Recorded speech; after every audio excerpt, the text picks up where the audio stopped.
So you get a flavor, I think, of the book. It goes through a lot of stories of people. I wanted to make it a story of the Monitor, and within that, a story of people. I want people to get to know the Monitor, how people think here, because I think that's the key to the paper.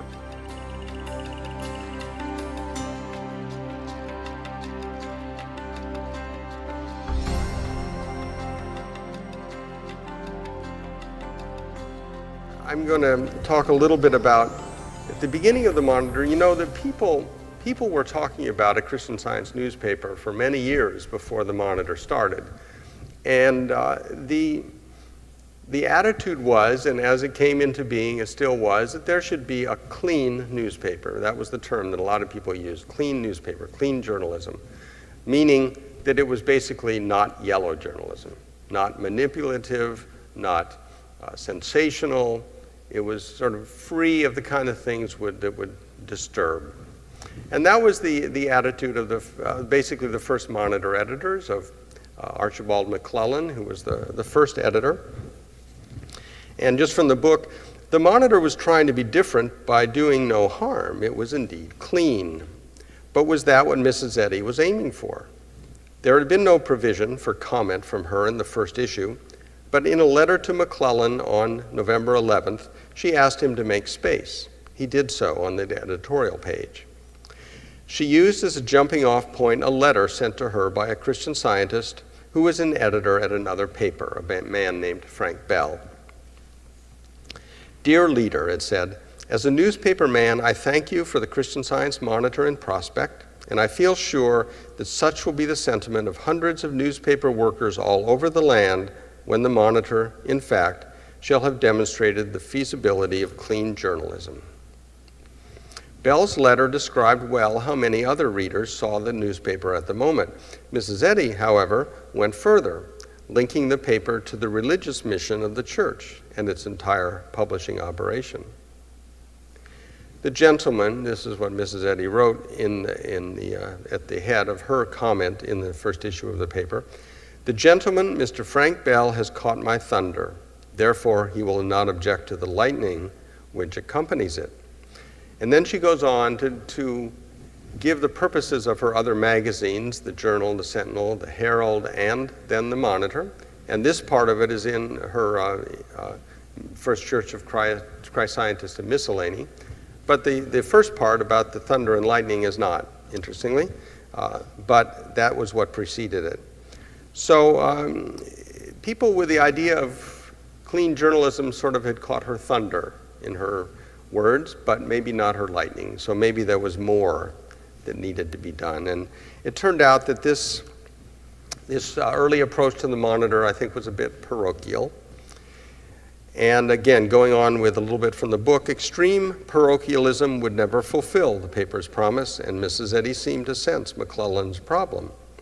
She wanted him to manage the paper's birth, but the future needed broader vision.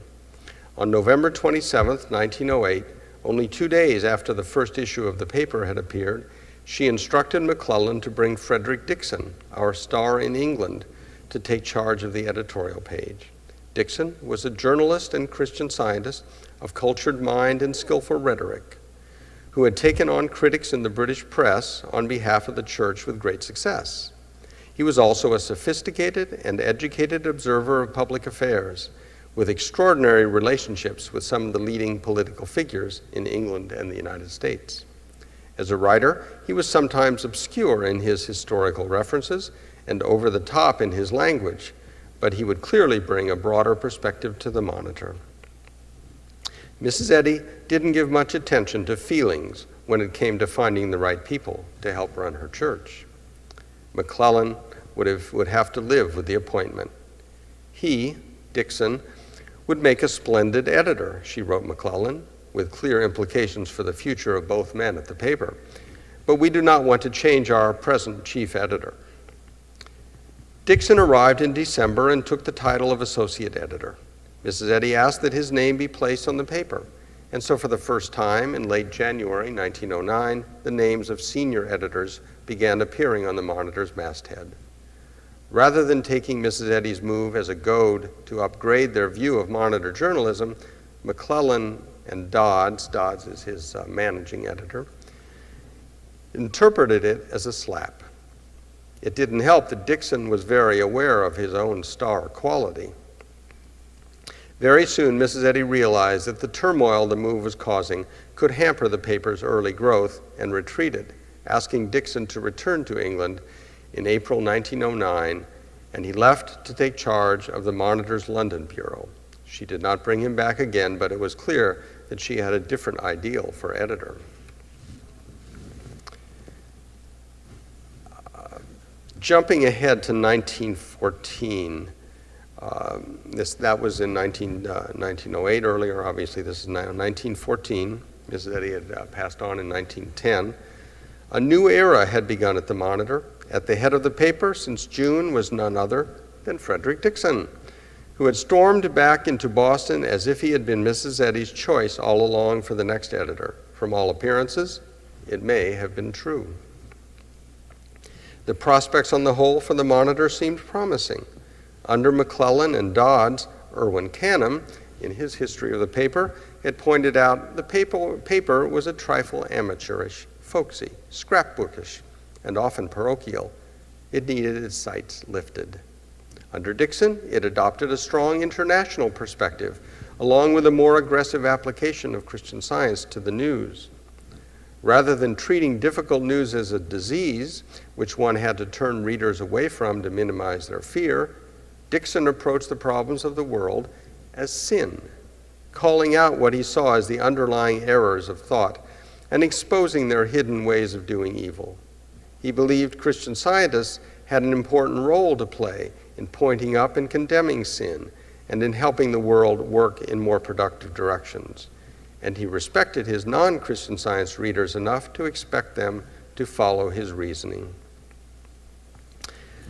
That's all I'm going to read about him now. It goes on, but he didn't just expose sin. He basically slapped it around and beat it up and bludgeoned it, along with people who supported it, including often specific people like the Pope. So he ran into problems, to say the least, both inside the Christian Science movement and outside. And he did a lot of good. He created the system of international correspondence, which the Monitor has today. But he sort of got caught in the web of the litigation, and there were other problems. He eventually resigned and had a tragic ending, unfortunately. So I'm going to read just one more section here. We're going to jump ahead to the 1940s just for a few minutes, then we're going to do some questions. One man seemed to have the intelligence, temperament, journalistic skill, and commitment to Christian Science to finally pull things together at the top. He had come from the same rural New England stock as Mrs. Eddy. Irwin Canham had grown up only 130 miles from Mrs. Eddy's birthplace of Bow, New Hampshire, but in quite a different environment. His family circle in southern Maine, though religious, had none of the thundering theology of Mrs. Eddy's father or the local preachers. And as a boy, he lacked the drive, spiritual or otherwise, that caused Mrs. Eddy to break early with the darker beliefs around her. In a short autobiography, Canham wrote, "Our lives moved along in a kind of overcast. Life had its joys and contentments.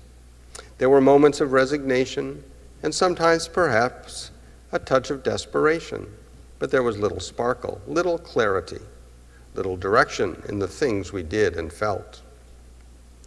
The family tried to live righteous lives, helping their neighbors and attending the Methodist church regularly, sometimes 3 times on Sunday.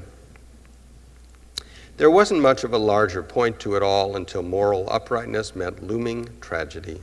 When Irwin was 10 in 1914, his mother came down with such a severe throat infection that the family was told she couldn't live out the day.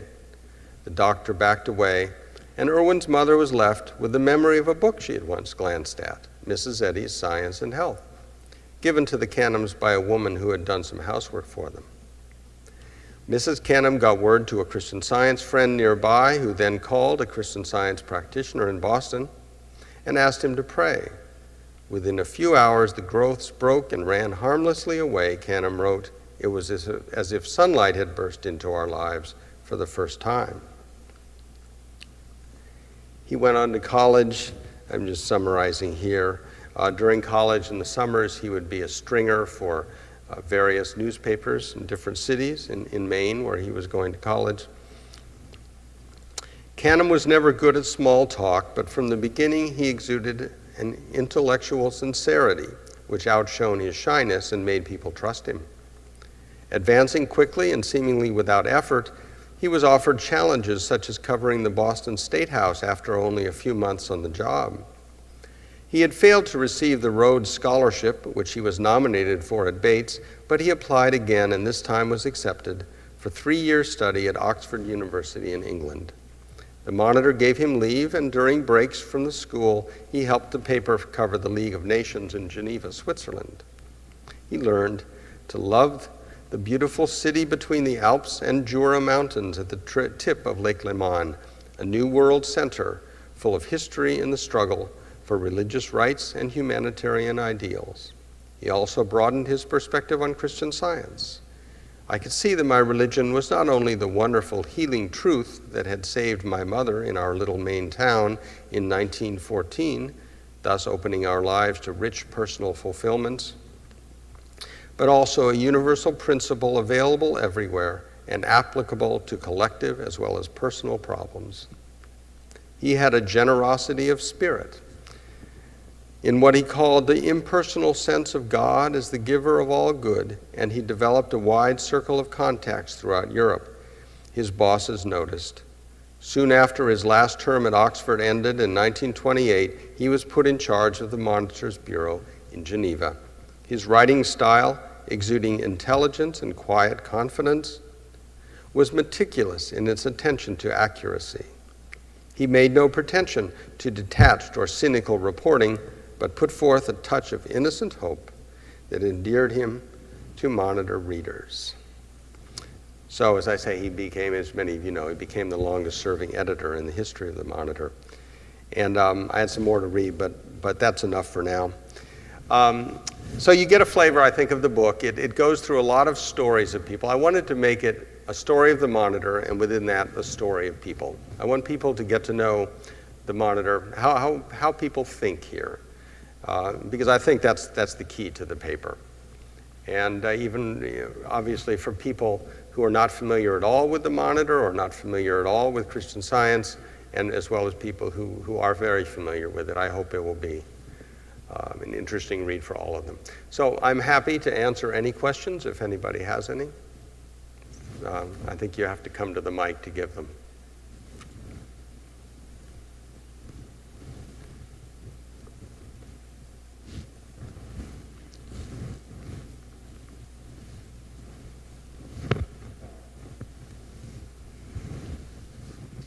I may be alone, but I'd like to hear more excerpts. I mean, I can read some more. Okay. Don't be shy, but raise your hand if you want to hear another excerpt. All right. I'll bore you with one more.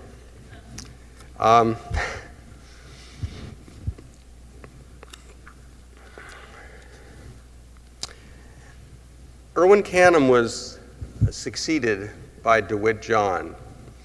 DeWitt John was a very interesting man. He was a reporter. He went to journalism school at Columbia, or where I went, and he was a junior reporter first at a paper in Florida, and then at the Monitor. Very interesting reporter. I don't know if any of you knew him, but he's very, very quiet, unassuming man, but very dogged in he was determined. And as a reporter, he would do some sort of digging in the files and things in Boston City Hall that people didn't normally do. It's hard to do, to dig out little facts. But he did it, and he got he played a role in one of the mayoral campaigns and exposed some wrongdoing that was going on. He would just dig out facts to write interesting stories that were very helpful. But he was fairly junior when he was asked to go over to the Committee on Publication and be a writer there. And at first he said no. I like the Monitor much better, and he just turned down the offer. Then 6 months later, he was asked again if he would do that, and he felt he had to. He was a Christian Scientist. He felt sort of he had an obligation to the church. So he did that, and he said he felt like the buildings were falling down on him. He was very sad to do that and leave the Monitor. But he went to the COP. In about 10 years, within 10 years, he had become manager of the department, and he was asked at that point to become editor. Canham had reached the end of his term, and DeWitt John became editor. And a lot of people scratched their heads. He's basically a church worker and a junior reporter. But he actually turned out to be one of the most successful Monitor editors the paper has seen. Not only did it rise to the height the highest point it ever reached in circulation, over 200,000, which was a lot for them in those days. But his paper under him won 3 Pulitzer Prizes in a row. Never been done at the paper before or since. He had a very interesting approach to Monitor journalism. And one of his writers was Takashi Oka, who I mentioned, the first person I interviewed. And I'm introducing them both here because I'm going to read one more section where they both come into this. Oka was a foreign correspondent in many areas. He was in Russia, in Paris, in China. And what I'm going to read here is sort of at the end of his time in China. His time in China was drawing to a close. As he walked for the last time through what was still called Peking by the West, he described what he saw. At Zidane Crossing, I had to wait for the light. Beside me, hordes of cyclists, mostly in blue, but many in brighter colors, encouraged by the new policies, waited impatiently, some of them darting forward like schools of minnows before the light had really turned. In front of me, pedestrians were scurrying across, almost in solid phalanxes, hurrying toward the department stores further down Zidane Street. An orange bus jammed with people somehow managed to turn from Shangan Boulevard into Zidane Street in the face of both pedestrians and cyclists. Its female conductor shrilly warning passers-by that the bus is turning. He noticed a billboard that exhorted the people to emancipate your thinking, then read on the other side, of the street a different message: resolutely uphold the socialist road. The tension between the two ideas would shape China for years to come, he knew. Many Chinese were skeptical that the government understood what it was doing, but they kept silent. They had been fooled once during the Cultural Revolution into voicing their opinions, and they would not be fooled again. One young woman told Oka, "One thing I learned during that time was to live inside myself. No one can touch me there." Life had to be lived with integrity, and then truth and falsehood would sort themselves out. To be without illusions does not mean to be without hope, Oka wrote. As had happened before, Oka's thinking found an echo in DeWitt John's. At home in Lincoln, Massachusetts, John was busy in his retirement, maintaining a healing practice as well as caring for his students in Christian Science. But he kept his eye on what was going on at the church, and he saw the need to try again to raise everyone's sights about the Monitor. In 1983, he published an article in the Christian Science Sentinel called Our Newspaper, Why? And this is an excerpt from it. The Monitor views the news with neither a naive optimism nor easy escapism, nor with a cynicism that suggests doom. It faces honestly the appalling ugliness of mortal life, as well as the unfolding good in human experience. It approaches the whole earthly scene with a profound conviction that the answer to humanity's difficulties, a practical answer, lies fundamentally in spiritual enlightenment, in the light derived from divine love. Love. Practical, tough, and flexible in the way a parent's love has to be when children aren't quite mature, had been John's light in making decisions when he was editor of the Monitor.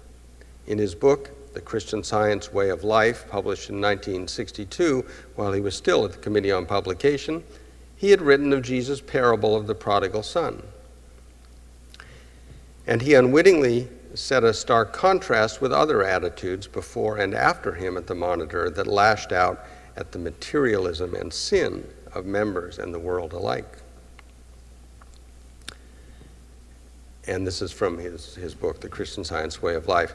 The parable does not end with the son's confession of guilt. If it ended there, or with a confirmation of the guilt by the father, the whole point of the story would be different. But the father repudiates the condemnation and guilt.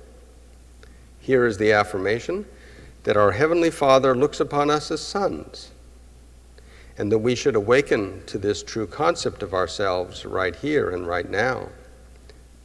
He quoted Mrs. Eddy, "The more I understand true humanhood, the more I see it to be sinless, as ignorant of sin as is the perfect maker." Some 60 years earlier, Frederick Dixon had run into trouble, in part because he had not understood the sinlessness of true humanhood. He and the church had fallen hard as a result. It was a lesson his troubled newspaper and the church behind it, officials, employees, and members alike, would have to learn again.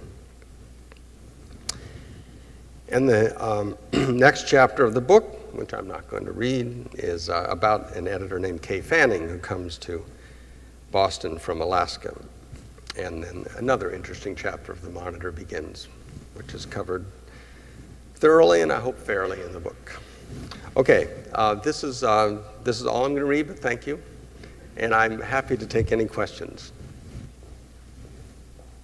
Well, full disclosure, I'm not disinterested in regards to the speaker being his brother, but this is an opportunity for me to ask all kinds of embarrassing questions in public of my brother, so this is wonderful. I won't do that. But I do want to ask the question, you mentioned in the jacket cover the history of the Monitor and why in the end the Monitor is needed in the world of journalism. So how would you articulate that? Why is it needed? Why is it important in the world of journalism today? Okay, the question was not a plant. And probably John Yema could answer better than me, but I won't put him on the spot, don't worry, John. But my view is, I think the world needs news coverage that has hope at the base of it. There's a lot of excellent news coverage in the world, and certainly the world doesn't need just another news organization. There's plenty of news out there. There's plenty of ways to find out what's going on. But there's not plenty of ways to find it out with a tone and with content that helps you to go farther and do something, to get up and do something or sit back and do something if say, prayer is your approach. I was going to say something else there and I forgot what it was. But anyway, the world really needs a paper like the Christian Science Monitor, I think, to look at events and to I know what it was that I was going to say, that back in 1910, William Mackenzie, who I was talking about, wrote a letter to Mary Baker Eddy, and he said basically, thank you for whatever help you had given us over the years about the Monitor, and my feeling is that the Monitor has been a most genial persuader of men. And she commented, Mrs. Eddy commented to someone who was with her at the time, that's exactly what I've been trying to instill in them from the start. And that tone of genial persuasion, to me, sort of summarizes a lot about what the Monitor brings, I think, to the world of news coverage. The geniality, the sense of hopefulness, of joy, and the persuasion. I mean, it's not just simply putting it out there in sort of a Pollyannish way. There's a tone of persuasion, I think. Come on along with us, and look at the world the way we do. So, I don't know, to me, a newspaper that says that communicates that, I think can do a lot of good in the world. Yes?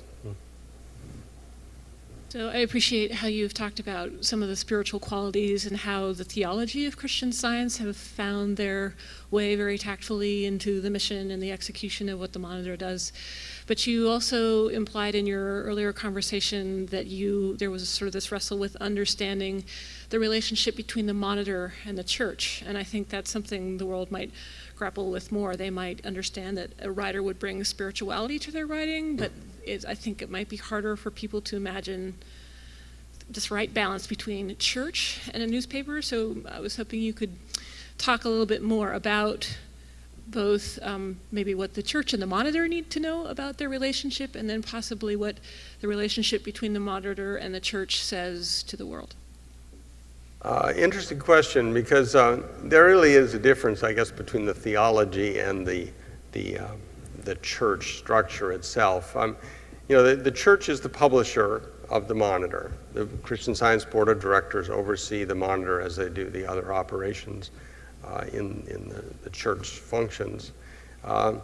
And so there is a definite relationship, but it's very clear that the Monitor is not just a means of proselytizing about Christian Science.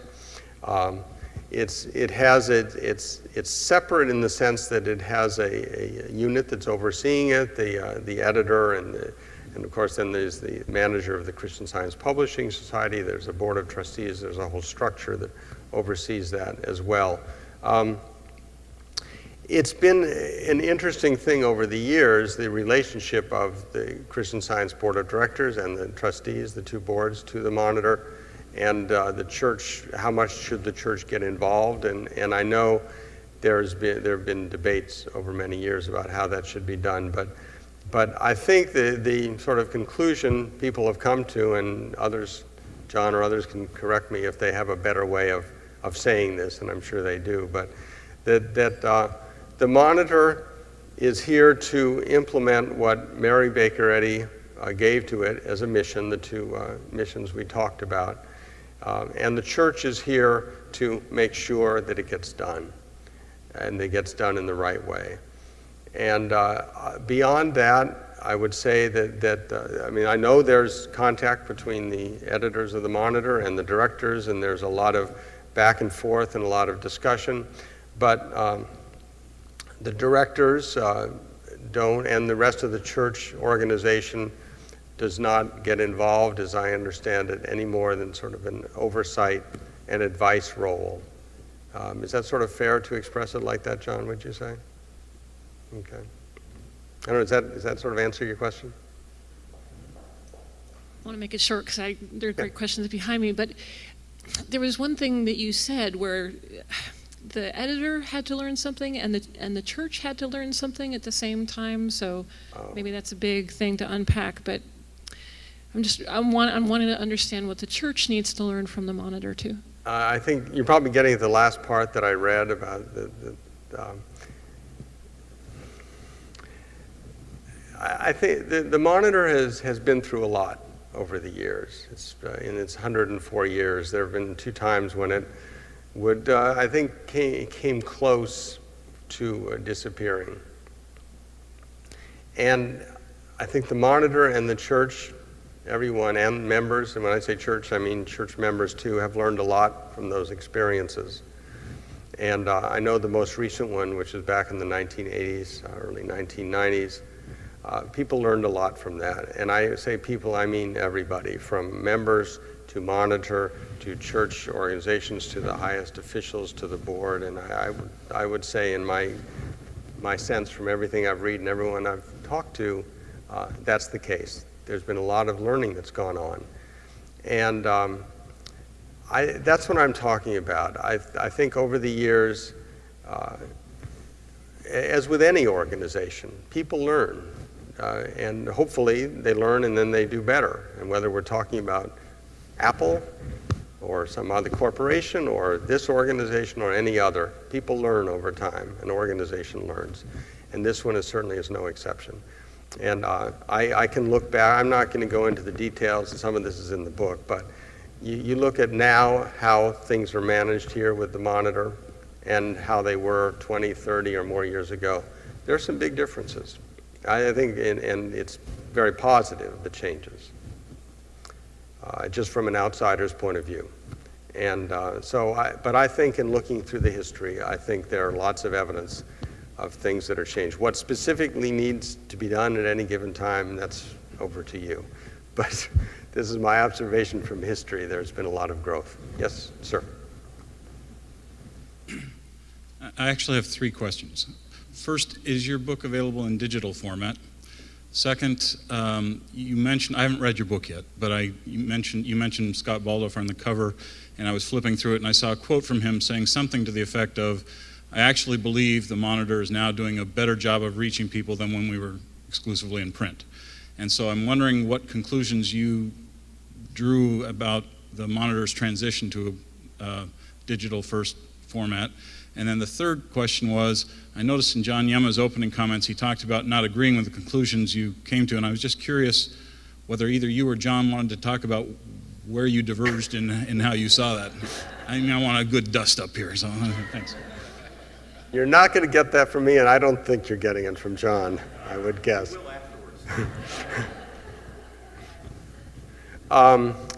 Ebook format, yes, it's available there's a website, monitorhistory.com, and that's to the publisher's website. And one thing I didn't mention, I should mention right now, I really need to. Nebadoon Press, who published this, and George and Jane Spitzer, I don't know where they are. There they are, right in front, have been fabulous in making this, getting this off the ground and out. They live in Santa Barbara, California, and they've been terrific. Anyway, through monitorhistory.com, you can go and you can get either the print version or ebook, Nook, and Kindle. It's available too. What was the second question? Transition to online. I'm not sure what to say. I mean, it's a huge undertaking and a big challenge to go from one to the other. I mean, in a sense, the Monitor is the Monitor, no matter where it is. I really believe that. Whatever the medium is, if it's the right one for that historical period, the Monitor can do it. But that doesn't mean it just happens, just overnight. I know there's different ways of writing, of marketing, of the whole thing about going online versus print. What particular changes, I mean, that's, more in John and for you guys to talk about. But I think the Monitor has done tremendously well in making that transition. I mean, you look at what I don't want to get into this whole thing. I know the issues, but you look at what happened in the 1980s with television, what happened with the internet. It's night and day. The ease through which the transition was made, and there are still a lot of issues. I'm fully aware of that, both here and out in the field, so-called. But I think that the transition has been made successfully and very professionally. And I think there's some excellent material, both online and in the print versions. So I don't know if that really answers your question, but that's how I see it. And the third one was? You already said you weren't going to get into the... Oh, no, we're not going to have a dust-up. No. Actually, Yeah. maybe I could just add stuff Yeah. that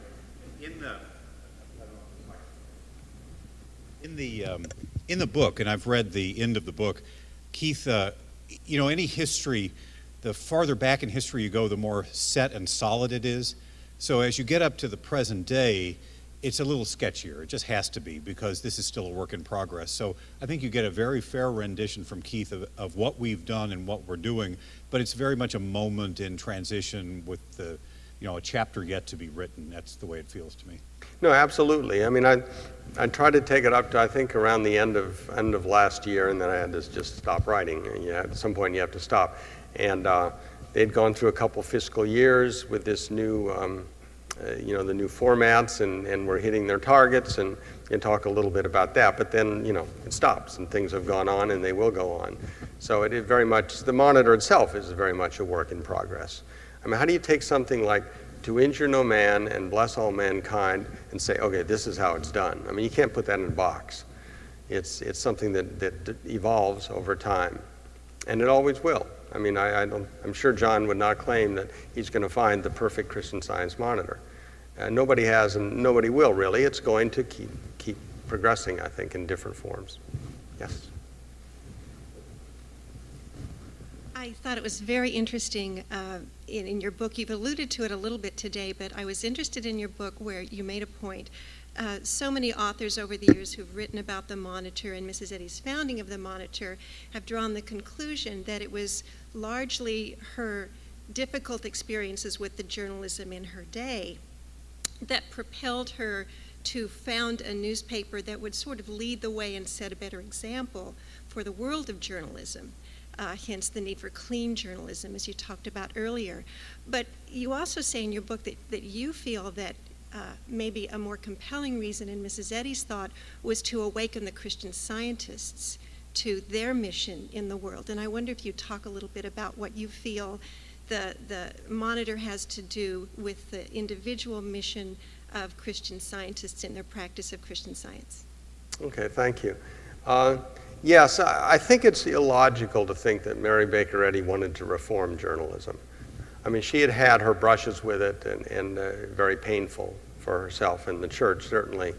But I mean, that wasn't her mission. I mean, she was not here to change the world of journalism any more than she was to change the world of business or government. I mean, what she did certainly had repercussions in those areas, but that was not her primary mission. So, yeah, I think it's right. That was not her goal. But she was concerned about the church she was building, and she wanted to establish, to keep in perpetuity. And that's what she wanted. And so, to me, she certainly started the Christian Science Monitor to aid in that mission. And so, to me, what the Monitor represents is a way to reach out to, primarily to reach out to church members and to help them to pray. Now, I'm fully aware she was, and everybody at the time and since has been aware that that is not the only audience of the Monitor.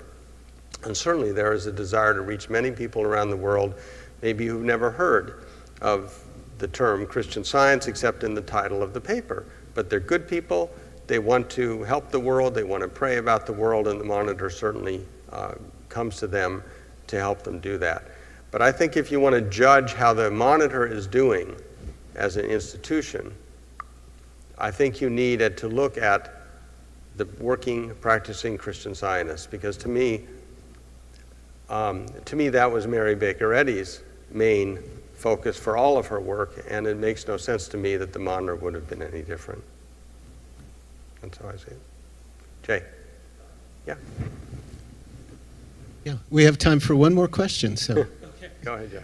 I've got two questions, and feel free to take as much time as you want, or okay. as little time as you want, Keith. But the first is, I'm just wondering how much your book looks at the sort of the business history of the Monitor, or the publishing history, and if you drew any conclusions from that. And also, I'm just wondering, having looked so much at the Monitor's past, if you have any thoughts about the Monitor's future and what it will take for the Monitor to really thrive in the years and decades to come. Okay, thanks. As far as the business, I mean, there's some looking at it, certainly. I mean, in Mrs. Eddy's time, I go into a little bit about how she handled other publications to sort of I wanted to try to get a sense of if she handled the Christian Science Journal this way, does any of that translate to the Monitor? And I think some does. There's sections about her management style, for example. But she talks, and I think some of you are probably familiar with this, her approach to business and how it isn't business for business sake. She said to one of her early publishers that if he goes around and just tries to get more subscribers to the journal without focusing on the content, he's going to lose the subscribers. And so she had a sober view of business, that it was very important. You had to do business well, do it honestly. You had to make money because the place had to pay its bills. But the purpose of any business, including the Christian Science Monitor, was not as business. It was a part of the church. It had a mission, and the content was what was key. Then it go on in other places to bringing in business. Business, I think, was a big issue back in the 1980s and 1990s, especially. Not that it wasn't at other times, but I will say after about 1970. When the church center was built and it became an expensive project, for the first time people were aware that the Monitor was running in the red. And And so resource issues, business issues, became extremely important to the paper. And it sort of culminated in a way a couple decades ago. There was a lot, business became a hugely important issue in finances with the Monitor and the church. And it certainly is now, because I know there's an aim to try to get the Monitor, which has basically almost always been in the red over history, but particularly since the 70s, to get into the black. And I know it's a real aim that everybody here is taking very seriously. And so from that perspective too, business is extremely important. But I would say that never in the history of the paper has anyone really thought the business was more important than the content of the Monitor. At worst, you might say business has been seen as a means to push the Monitor forward, and the balance may have shifted at times. But the Monitor's content, I'd say, has always been the most important. So business is dealt with somewhat. What was your other question? Looking at the past, what do you think? Oh. What thoughts about thriving in the future? Excuse me while I pause and think about that and pretend like I'm drinking.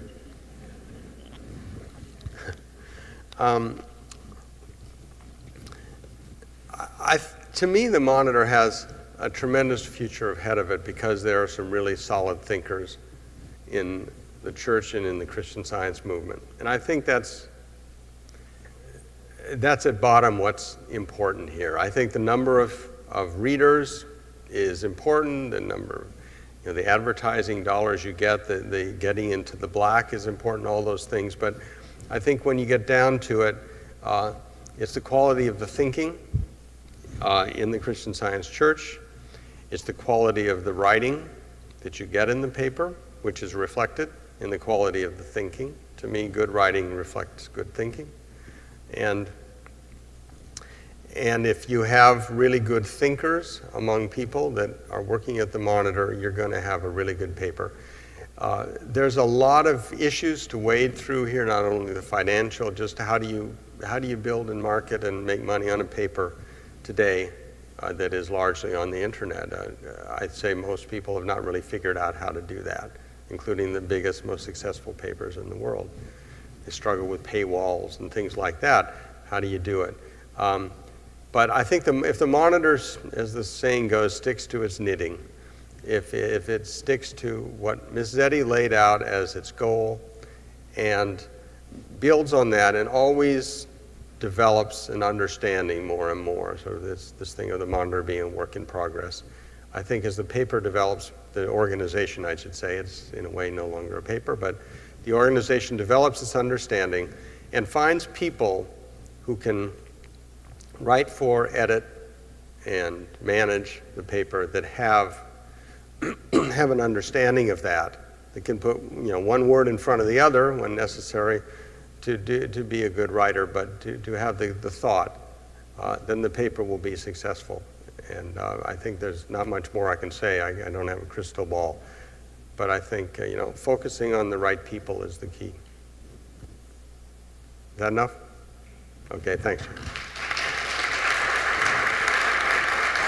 Thank you so much, Keith. Thank you. Thank you, John Yema, editor of the Christian Science Monitor, and thank you all for being here. I just wanted to add, here at the Mary Baker Eddy Library, we receive about 60,000 visitors a year. Most of them are encountering Mary Baker Eddy for the very first time. And I would say most of them, what stands out the most, what they carry away the most from their experience here, is learning about her founding of the Christian Science Monitor. It really captures their imagination. Particularly the fact that she did it at 87 years of age is notable to them. But I think for those of us who've been living with the Monitor all our lives, it always is capturing our imagination and our hearts. So we're so indebted to you from the library, and I think as readers and appreciators of the Christian Science Monitor for the work that you did. Keith?